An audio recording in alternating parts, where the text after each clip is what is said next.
दोस्तों जय हिंद वंदे मातरम। स्वागत है आपका इस वीडियो में। और आज के इस वीडियो में हम जानने वाले हैं अनसीन पैसेज के बारे में कि अनसीन पैसेज कैसे सॉल्व करें, कैसे हल करें।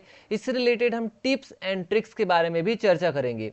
दोस्तों ये वीडियो का पार्ट 9 है। अगर आपने इससे पहले के पार्ट 1 से लेकर के पार्ट 8 तक के वीडियोस को नहीं देखे तो उन वीडियोस को जरूर देख लीजिए, क्योंकि हम छत्तीसगढ़ व्याख्याता भर्ती परीक्षा 2019 के जो प्रीवियस ईयर के क्वेश्चंस है उन क्वेश्चंस का हम अच्छे से एनालिसिस करते आ रहे हैं और आगे भी बाकी जो क्वेश्चंस है उन क्वेश्चन को भी आगे करेंगे। तो आज के इस वीडियो में हम जानते हैं कि अनसीन पैसेज को कैसे सॉल्व करें, कैसे हल करें। तो सबसे पहले हम जान लेते हैं इससे रिलेटेड टिप्स एंड ट्रिक्स। तो देखिए, सबसे पहले जब भी आपको अनसीन पैसेज मिले तो आप क्या करिए, सबसे पहले read all the questions before reading the passage to know what to focus on. सबसे पहला हमारा काम होना चाहिए वो होना चाहिए क्वेश्चन को सबसे पहले हम क्या करें, रीड करें। ताकि क्वेश्चन को जब हम रीड करते हैं ना तो हमारे माइंड में बहुत सारी चीजें क्लिक करती है।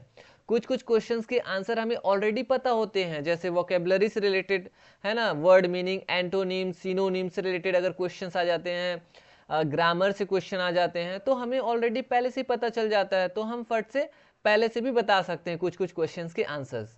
तो इसलिए सबसे पहला हमारा काम होना चाहिए वो होना चाहिए क्वेश्चन को सबसे पहले क्या करें, रीड करें, पैसेज को रीड करने से पहले। और उसके बाद हमें क्या करना है, पैसेज को क्या करना है, रीड करना है। क्वेश्चन पहले पढ़ लिए फिर हम पैसेज को रीड करेंगे, ठीक है। तो क्वेश्चन पहले रीड किए, ये फर्स्ट स्टेप हुआ। सेकंड में क्या करना है, understand keywords in questions and look for them in the passage to find answers faster. अब उसके बाद हमें क्या करना है, पैसेज को रीड करना है। अब जब हमें पैसेज को रीड करेंगे तो जो जो हमें क्वेश्चन में पढ़े हुए कुछ कुछ वर्ड्स दिखाई देंगे उन क्वेश्चन को क्या कर देना है, क्या करना है, हमें अंडरलाइन करना है, ठीक है। चाहे पेंसिल से करो या पेन से करो, उसे अंडरलाइन कर लेना है। अब ऐसा अगर हम करते हैं तो क्या होता है, कुछ की वर्ड्स जो है ना उसको आंसर खोजने में हमें आसानी होती है। एंड उसके बाद फिर क्वेश्चन को देखना है, क्वेश्चन के अकॉर्डिंग क्या करना है, कीवर्ड्स को अंडरलाइन करते जाना है। अब ये हो गया, यानी हमने पहले क्वेश्चन पढ़ा फिर हमने पैसेज पढ़ा। पैसेज में जो जो इंपॉर्टेंट चीजें मिली या क्वेश्चन से रिलेटेड कुछ कुछ वर्ड मिले उन या कीवर्ड्स मिले उन्हें हमने क्या कर लिया, अंडरलाइन कर लिया। अब तीसरा हमारा जो होगा वो क्या करेंगे, स्कीम करेंगे। Skim the passage quickly to get the main idea, then scan for details related to the questions. तो देखिए, अब हम पैसेज को एक बार क्या करेंगे, स्कीम करेंगे। स्कीम क्या करेंगे, स्कीम मतलब सरसरी तौर पे पढ़ना एक तरह से, ठीक है। एक ऊपरी तरह से पढ़ना होता है, उसमें हमें ये जानना है कि उसका मेन आइडिया क्या है, मेन थीम क्या है उस पैसेज का, किसके बारे में बताया गया है, क्या चीजें दी गई है। उसे एक तरह से हमें क्या कर लेना है, स्कैन करना है, उसकी डिटेल जो है क्वेश्चन से रिलेटेड चीज़ों को हमें एक बार समझ लेना कि क्या है इस पैसेज में, किसके बारे में बताया गया है। हमें ट्रांसलेट करते नहीं बैठना है ना, सिर्फ स्कीम करना है कि इसका मेन थीम क्या है, किसके बारे में है। उसके बाद चौथा या ये है, अंडरस्टैंड द ओवरऑल मीनिंग और guest instead of translating word by word. देखिए, हमें आगे क्या करना है, हमें ओवरऑल जो मीनिंग है ना पैसेज में, क्या स्टोरी है, इसके पीछे क्या कहानी है, किसके बारे में बताया है, यानी उसका सार क्या है, उस सार को हमें समझ लेना है कि इसके बारे में ही है ना। और हमें वर्ड टू वर्ड ट्रांसलेट करते नहीं बैठना है कि इसका ट्रांसलेशन क्या होगा। ट्रांसलेशन कब करेंगे, जब आप जैसे प्रैक्टिस कर रहे हैं अभी, जैसे आप इसके बाद जैसे रोज रोज अगर आप रोज रीडिंग करेंगे ना अनसीन पैसेज, तो उस समय आप करिए वर्ड टू वर्ड ट्रांसलेट भी करते जाइए, क्योंकि इससे आपका वर्ड पावर भी बढ़ेगा। लेकिन जब हम अनसीन पैसेज सॉल्व करने बैठे हैं तो उस टाइम हमारा फोकस होना चाहिए कि इसका मेन जो है सार क्या है, गेस्ट क्या है। हमें वहां पे ट्रांसलेट करते नहीं बैठना है ना। तो ये 4 स्टेप हो गया। पांचवा जो है ना वो ये है, for vocabulary questions reread the relevant paragraph to infer meanings. अब वोकेबलरी वाले जो पार्ट्स है ना उसको अगर हमें सॉल्व करने हैं, जैसे एंटोनिम्स, सिनोनिम्स, होमोनिम्स या वगैरह ये सब आ जाते हैं अपोजिट वर्ड करके, तो उस समय हमें क्या करना है, उस पैराग्राफ में जाना है कि उसका मीनिंग क्या है। अभी हम जो है करके देखेंगे, है ना। तो उस जगह को आपको रीड करना, उस पैराग्राफ में उस लाइन को अगर रीड करेंगे तब जाके समझ में आएगा कि यहाँ पे उसका मीनिंग क्या बोला जा रहा है। तो वोकेबलरी के लिए आपको अगर जैसे डाउट लग रहा है तो आप उस चीज को, उस पैराग्राफ को, उस लाइन को एक बार फिर से क्या करिए, रीड करिए, ताकि आपको उसका मीनिंग समझ में आए, उसका मीनिंग प्रकट हो कि उस वर्ड का उस जगह पे मीनिंग क्या है और उसका अपोजिट वर्ड या उसका सिनोनिम, समानार्थी शब्द क्या हो सकता है ना।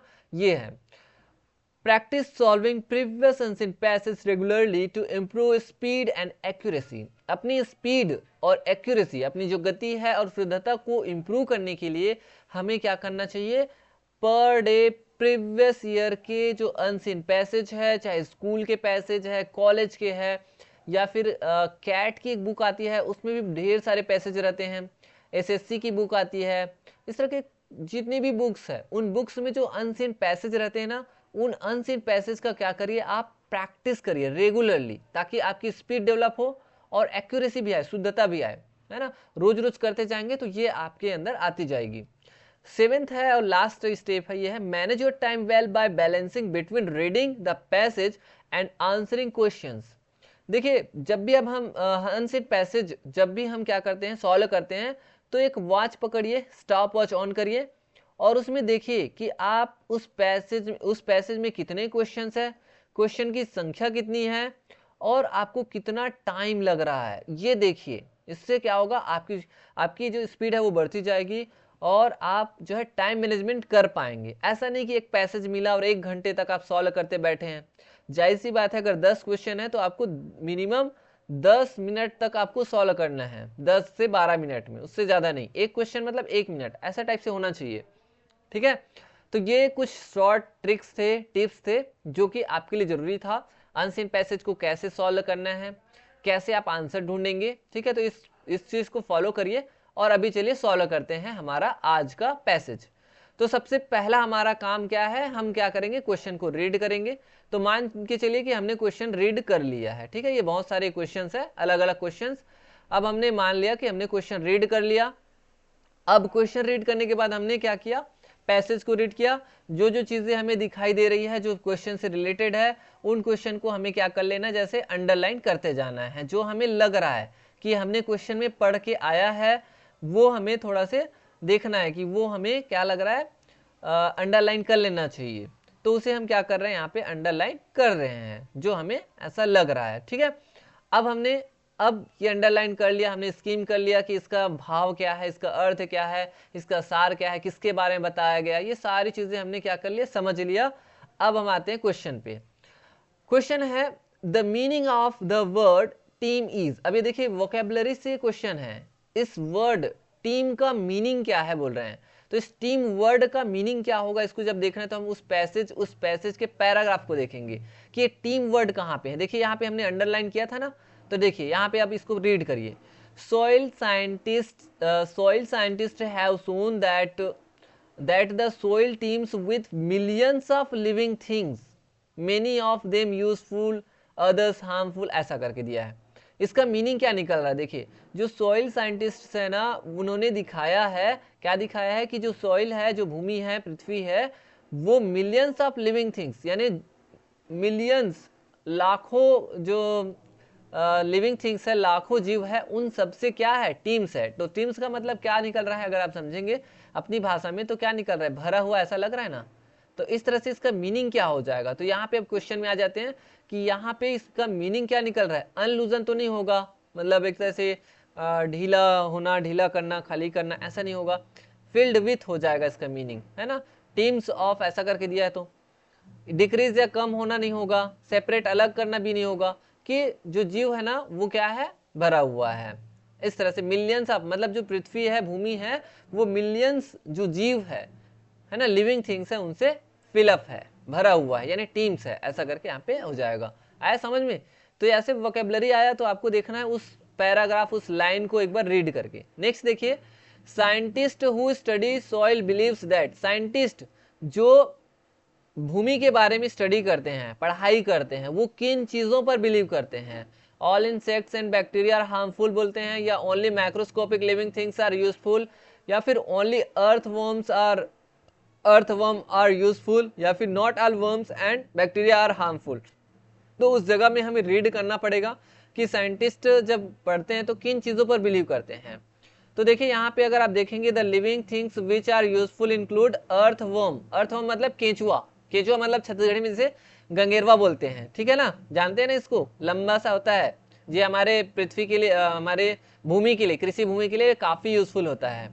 तो ये कीड़ा तो है, बट ये इसका यूज होता है। And various kinds of bacteria, यहाँ पे देखिए, यहाँ पे अगर आप इस लाइन को पढ़ेंगे तो देखिए, the living things which are useful include earthworm and various kinds of bacteria.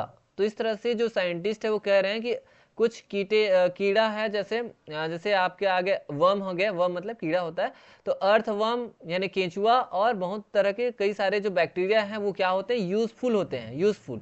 इसका मतलब क्या निकल रहा है, अगर हम इस क्वेश्चन में देखेंगे तो वो कह रहे हैं कि ओनली अर्थवर्म्स आर यूजफुल, बोलेंगे तो नेगेटिव हो जाएगा। अर्थवर्म तो यूजफुल होते हैं और बाकी भी यूजफुल होते हैं, तो इस तरह से ऑप्शन डी सही हो जाएगा। Not all worms and bacteria are harmful, मतलब सभी जो वर्म्स है, सभी जो कीड़े हैं और सभी जो बैक्टीरिया है वो हार्मफुल नहीं होते हैं। नॉट लिखा है ना, नहीं होते हैं, मतलब कुछ कुछ वर्म्स जो है और कुछ कुछ बैक्टीरिया क्या होते हैं, हमारे लिए यूजफुल होते हैं, फायदेमंद होते हैं, हमारे भूमि के लिए, पृथ्वी के लिए, कृषि भूमि के लिए। आया समझ में।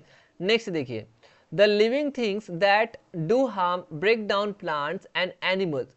देखिए यहाँ पे the living things that do harm, यहाँ पे बोला जा रहा है कि लिविंग थिंग्स यानी जीवित प्राणी, दैट डू हार्म जो नुकसान पहुंचाते हैं, वो क्या करते हैं, break down plants and animals, use up the nitrogen from the air, cause disease in the plants, या loosen up the soil from the air. इसमें से क्या आ जाएगा, तो living things that do harm. अब ये हार्म वर्ड कहाँ पे उसको देखना पड़ेगा, है ना, हार्म वर्ड कहाँ पे दिखाई दे रहा है, तो इसको देखना पड़ेगा, है ना। ये देख लेते हैं नेक्स्ट जो है उसमें देख लेते हैं, नेक्स्ट लाइन में देखिए यहाँ पे हार्म वर्ड यहाँ पे दिखाई दिया, the living things that do harm include other bacteria and fungi which cause diseases, लिखा है ना डिसीजेज, तो यहाँ पे आपका आंसर मिल गया।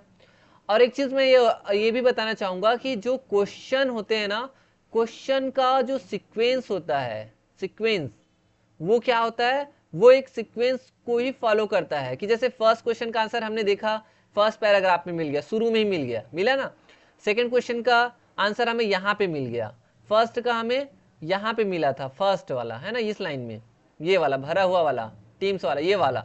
तो और थर्ड क्वेश्चन का आंसर हमें दूसरे पैराग्राफ में मिल रहा है, यहाँ पे मिला ना, जो कॉज डिसीज करके आया। तो इस तरह से एक लाइन एक सीक्वेंस को भी फॉलो करता है अनसीन पैसेज, मतलब ज्यादातर मामले में। तो ये भी आप याद रखिए। तो जब भी हमें खोजना होगा, शुरू के क्वेश्चन को खोजना है तो शुरू में ही खोजो, आगे बढ़ते जाएंगे तो आगे बढ़ते ही जाते जाना है। तो यहाँ पे क्या आ जाएगा, cause disease in the plants, यानी ऑप्शन सी इसका सही आंसर हो जाएगा, ठीक है ना। चलिए देखते हैं नेक्स्ट क्वेश्चन। नेक्स्ट है, the farmers today can also select seeds. जो फार्मर्स है वो आज क्या कर सकते हैं, सीड सेलेक्ट कर सकते हैं। किस टाइप के, आप स्लो राइपनिंग फॉर वेराइटी, या फिर फॉर इकोनॉमी इन कॉस्ट, या resistance to frost and drought, या फिर of lower resistance to disease. तो क्या आ जाएगा, चलिए खोजते हैं। तो फार्मर्स वाला है, farmers can usually keep weeds करके यहाँ पे फार्मर्स वर्ड दिखाई दे रहा है। तो यहाँ पे और भी देख सकते हैं, ठीक है। क्वेश्चन को आपको रीड करना है, उसके बाद उस वर्ड को आपको जो है की वर्ड को देखना है। The farmers today can also select, तो यहाँ पे देखेंगे फार्मर्स कैन आल्सो सेलेक्ट, क्या सेलेक्ट कर सकते हैं, careful cultivation, this alone may not protect this crops from insect, paste and diseases. nowadays however he is much better able to control these enemies, ऐसा करके यहाँ पे देखिए, especially resistant types of all seeds he may keep the pests and diseases in check with chemicals। और तो यहाँ पे आप देखेंगे तो रेजिस्टेंट टाइप्स ऑफ सीड्स है ना, तो इसका जो आंसर आएगा यहाँ पे वो क्या आ जाएगा, resistant to frost and drought word दिखाई दे रहा है क्या, चलिए देखते हैं और आगे पढ़ते हैं इसको। With the better seeds farmers have been able to increase their crops yields, they can grow crops that ripen more quickly and have a stronger resistance to disease, frost and drought. यहाँ पे देखिए ये word मिला ना हमें, to resistant to disease, frost और drought, तो नमी या सूखा को क्या करना, रेसिस्टेंट करना। रेसिस्टेंट मतलब क्या होता है, प्रतिरोध या अवरोध करना। तो इस तरह से वो ऐसे बीजों का यूज कर सकते हैं जो किसान है वो, यहाँ पे resistant to frost and drought आया ना, लोअर रेसिस्टेंस नहीं दिया है, स्ट्रॉन्गर रेसिस्टेंस दिया है ना, तो ये वाला तो नहीं होगा, ये वाला सही हो जाएगा, resistant to frost and drought. तो farmers can today the farmers today can also select seeds resistant to frost and drought, यानी फ्रॉस्ट नमी और सूखा के लिए वो अपना जो है अवरोधक जो सीड्स है ना वो सेलेक्ट कर सकते हैं आज, ऐसे यहाँ पे बोला जा रहा है। तो ऑप्शन सी इसका सही आंसर है। आया समझ में? देखिए यहाँ पे आंसर था ना ये, यहाँ पे स्ट्रॉन्गर रेजिस्टेंस लिखा है, वहां पे वीक लॉन्ग वीक दिया था ना, या लेस करके दिया था, तो यहाँ पे डिसीज फ्रॉस्ट एंड ड्रॉट करके, तो इसका आंसर मिला ना हमें, चौथा नंबर का यहाँ पे मिल गया। देखिए नेक्स्ट क्वेश्चन देखते हैं, थोड़ा सा टाइम लगता है बट जब प्रैक्टिस करते जाएंगे ना तो ये इजी है। देखिए farmers are always careful, farmers हमेशा केयरफुल है। कैसे केयरफुल है? To control insects and fungi that attack plants, या फिर to encourage pest in the soil होगा, कि eliminate all bacteria from the soil होगा, कि to foster all kinds of worms in the earth होगा। तो इसमें से क्या आ जाएगा? इसमें आपका आ जाएगा, चलिए देखते हैं, फार्मर्स आर ऑलवेज केयरफुल, है ना, फार्मर्स आर ऑलवेज। वैसे अगर आप पढ़ लिए ना तो पढ़ने की नीड नहीं होनी चाहिए, बट फिर भी से अगर हम देखते हैं तो यहाँ पे देखिए आंसर देखते हैं, farmers can with check careful cultivation this alone में no protect insects pests and disease. ठीक है, तो यहाँ पे देखिए better able to control this enemies, enemies को क्या करना है, कंट्रोल करना है एक तरह से, और इस तरह से वो क्या कर रहे हैं, सीड सी में keep the pest and diseases in check with the chemicals. ठीक है, तो यहाँ पे आपका यही वाला आंसर आ जाएगा, और ये 5वें नंबर का ये। तो इस तरह से क्या कर रहे हैं, specially resistant type of seeds see में keep the pest and diseases in check, और इस तरह से वो डिसीज को क्या कर रहे हैं, प्रोटेक्ट, मतलब ही में नॉट प्रोटेक्ट, ऐसा करके यहाँ पे दिया है। ठीक है, तो ये आपका आंसर आ जाएगा। तो इस तरह से अगर आप देखेंगे तो इसका आंसर क्या हो जाएगा, farmers are always careful to control insects and fungi that attack plants, तो यही हो जाएगा।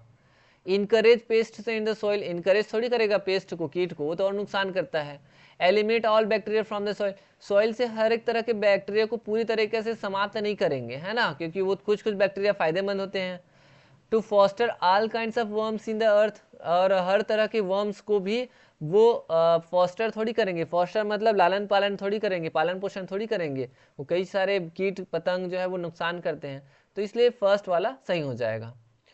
चलिए नेक्स्ट क्वेश्चन देखते हैं। नेक्स्ट क्वेश्चन है अर्थ वर्म्स, अर्थ वर्म यानी केंचुआ, गंगेरवा, ये क्या करता है, loosen the soil and enable air and water to enter, तो इसमें से क्या आ जाएगा, यही आ जाएगा, आपको उसको और रीड करने की जरूरत नहीं है। वो क्या करता है, सॉइल को, भूमि को क्या करता है, बार बार ऊपर नीचे आ जा करके क्या करते हैं, एक तरह से गैप बनाते हैं, जो गैप की वजह से फिर वो जो मिट्टी है ना उपजाऊ हो जाती है। एंड इनेबल, और जो खराब चीजें उसको वो खा जाता है ना केंचुआ। And enable air and water to enter, और वाटर एंड एयर के लिए वो क्या करता है, सॉइल को इनेबल करता है। और ये तो बिल्कुल नहीं होगा, are pest that harm crops हो जाएगा, हार्मफुल टू द सॉइल, और ये तो हार्मफुल नहीं होता है सॉइल के लिए, है ना। आर एनेमीज ऑफ फार्मर्स, ये तो फार्मर की एनेमी नहीं है, दोस्त है, मित्र कहा जाता है, किसान मित्र। चलिए नेक्स्ट देखते हैं। Nowadays it is possible to reduce the loss caused by pests and harmful bacteria. Nowadays it is possible to reduce the loss caused by pests and harmful bacteria.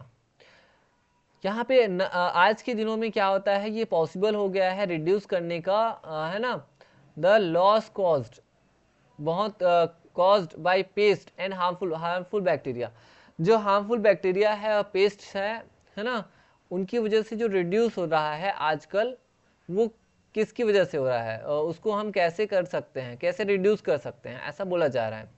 जो कीट पतंगे हैं, पेस्ट है, कीट है, और जो हार्मफुल बैक्टीरिया है, उसकी वजह से जो हमें नुकसान हो रहा है ना, उस नुकसान को हम कैसे कम कर सकते हैं, यहाँ पे बताना है। तो with the use of fertilisers होगा कि through the development of resistant seeds होगा कि by using weeds as killers होगा या फिर बाय कंट्रोलिंग अर्थवर्म।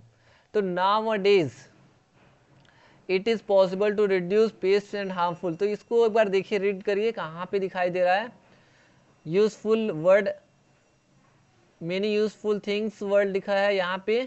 कैसे रिड्यूस कर सकते हैं वो बताना है, ठीक है। चलिए एक बार देखिए यहाँ पे, bacteria which are microscopic living things break down dead plants यहाँ पे है। चलिए यहाँ पे तो दिखाई नहीं दे रहा है, नेक्स्ट पैरा में देखते हैं। The living things that do form include other bacteria and fungi which cause disease, harmful things, pests। यहाँ पे read करिए एक बार, ठीक है। While the farmers can usually keep weeds and check by careful cultivation, with this may protect these crops from insects, pests, all disease। Now हाँ ये देखिए, nowadays villa ना ये वाला, nowadays however he is much better able to control these enemies, he may plant especially resistant types of seeds, resistant types of seeds, यही हमारा answer हो जाएगा, ठीक है ना। तो ये आपका आंसर हो जाएगा। चलिए देखते हैं ये, तो क्या हो जाएगा, with the use of fertiliser नहीं होगा क्योंकि वहां पे क्या दिया है, through the development of resistant seeds, यानी प्रतिरोधक बीज की का डेवलपमेंट, विकास करके हम क्या कर सकते हैं, जो पेस्ट और हार्मफुल बैक्टीरिया जो नुकसान पहुंचाते हैं ना हमारी फसल को, उस नुकसान को हम क्या कर सकते हैं, रिड्यूस कर सकते हैं, कम कर सकते हैं। यहाँ पे हो जा रहा है रेजिस्टेंट सीड्स का डेवलपमेंट करने के द्वारा। आया समझ में। चलिए देखते हैं next, the antonym of the word yield are. अब देखिए यील्ड का एंटोनिम बताना है, तो यील्ड का मतलब क्या होता है, इसको अगर हमें जानना है तो यील्ड का मतलब जानने के लिए हमें उस पैराग्राफ में इस वर्ड को ढूंढना पड़ेगा। तो यील्ड कहाँ पे लिखा है, देखिए यहाँ पे लिखा है यील्ड, है ना, ऐसे ही आपको अंडरलाइन करके रखे रहना है। अब इसको पढ़िए पैसेज को, with better seeds farmers have been able to increase their crop yields। मतलब बेटर सीड्स के द्वारा जो फार्मर्स है ना वो अपने क्रॉप यील्ड को क्या कर पा रहे हैं, इंक्रीज कर सके हैं। तो क्रॉप यील्ड को डेवलप कर सक रहे हैं, कर पा रहे हैं, कैसे कर पा रहे हैं, यील्ड का मतलब क्या हो रहा है यहाँ पे, क्रॉप यील्ड मतलब फसल का उत्पादन, प्रोडक्टिविटी एक तरह से बोल सकते हैं। आ रहा है ना समझ में, पैसेज आपने समझ लिया, मतलब आपको समझ में आ जाएगा कि यील्ड का मतलब होता है उत्पादन। तो क्रॉप यील्ड मतलब उत्पादन, तो उत्पादन को हम क्या बोल सकते हैं, ब्रिंग फोर्थ बोल सकते हैं। हार्वेस्ट मतलब भी वही फसल उत्पादन हो जाता है, फसल। रिस्ट्रिक्ट और इम्पेड, यहाँ पे रिस्ट्रिक्ट मतलब कम करना हो जाए, रिस्ट्रिक्शन लगा देना होता है, एक प्रतिबंध लगाना, एक बैन करना, बाधा करना, तो यही उसका एंटोनिम हो जाएगा। आउटपुट या प्रॉफिट बोलेंगे तो ये भी लॉस है, पॉजिटिव चीजें हैं, यील्ड उत्पादन जैसा। प्रोड्यूस मतलब भी प्रोड्यूस उत्पादन करना, टर्न आउट मतलब भी वही हो जाएगा उत्पादन। तो हमें क्या बताना था, एंटोनिम बताना था, तो एंटोनिम क्या हो जाएगा, ऑप्शन बी इसका सही आंसर हो जाएगा। चलिए नेक्स्ट देखते हैं, humus is made by the, humus किससे बनाया जाता है, nitrogen and the air, bacteria and fungi, roots of grass, या breakdown of dead plants and animals. तो हम पैसेज में आते हैं, ये ह्यूमस वर्ड कहाँ पे लिखा है, तो ये ह्यूमस वर्ड यहाँ पे लिखा हुआ है। तो देखिए ह्यूमस किससे बनता है, किसके द्वारा बनाया जाता है, which are microscopic living things break down dead plants and animals and make humus. देखिए डेड प्लांट्स एंड एनिमल्स इन सबसे बनता है, तो इसका आंसर क्या हो जाएगा, break down of dead plants and animals के द्वारा ह्यूमस जो है वो बनता है। ह्यूमस मतलब जो है पृथ्वी की, धरती की जो उत्पादक क्षमता है उसको कहते हैं, उसको ह्यूमस बोलते हैं, उपजाऊपन। ह्यूमस मतलब उपजाऊपन होता है एक तरह से। चलिए देखते हैं next, wireworms are living things which, wireworms एक लिविंग थिंग है, मतलब जो क्या करता है, एक कीड़ा है, और ये क्या करता है, help in the growth of plants होगा कि are useful bacteria, feed on plants and roots of grass, या फिर protect the crops from disease होगा। तो यहाँ पे हम पैसेज को एक बार देखते हैं, तो पैसेज में क्या दिया है, चलिए पैसेज देखते हैं, पैसेज में क्या दिया है, वायर वर्म्स। अब वायर वर्म्स देखना पड़ेगा कहाँ पे है वायर वर्म्स, देखिए अर्थवर्म दिया है, अर्थवर्म तो यूजफुल होता है ना, एंटरलूजन ऐसा करके यहाँ पे दिया है, microscopic living thing break down animals. चलिए नेक्स्ट पैराग्राफ में देखते हैं वायर वर्म्स, ठीक है। हार्मफुल केयरफुल कल्टीवेशन करके।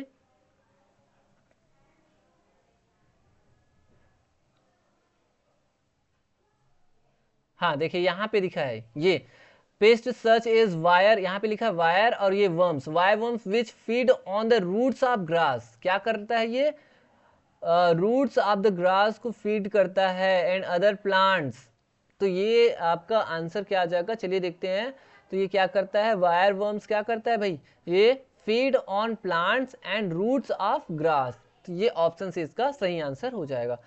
तो इस तरह से दोस्तों आज हमने अनसीन पैसेज कैसे सॉल्व करना है, अनसीन पैसेज जो प्रीवियस ईयर में आए हुए थे, उन जितने भी क्वेश्चंस है उनका टिप्स एंड ट्रिक्स हमने जान लिया। एंड आई होप कि आपको आज का जो वीडियो लेक्चर है काफ़ी अच्छे से पसंद आया होगा। मिलेंगे नेक्स्ट वीडियो लेक्चर में, तब तक के लिए पढ़ाई करते रहिए एंड कंटिन्यूटी बनाए रखिए। एंड थैंक यू दोस्तों।